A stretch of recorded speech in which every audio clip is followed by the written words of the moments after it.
What's something people don't know about physics? It's less about math and more about wild ideas. Stick around. 5 quick reveals coming at you.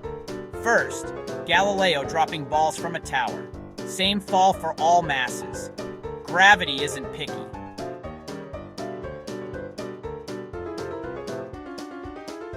Second, Schrodinger's cat, alive and dead until you look quantum weirdness wrapped in a box. Third, Maxwell's demon, a tiny gatekeeper seeming to break the second law until information costs show up. Fourth, Einstein's elevator. Feel gravity or acceleration. They're twins. That's general relativity in a nutshell.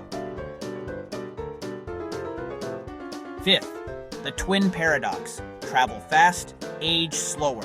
Time is not the same for everyone. Quick recap. 5 thought bombs in 1 minute. Gravity, quantum, entropy, equivalence, relativistic time. Drop a mind-blown emoji if you want a deep dive on any of these.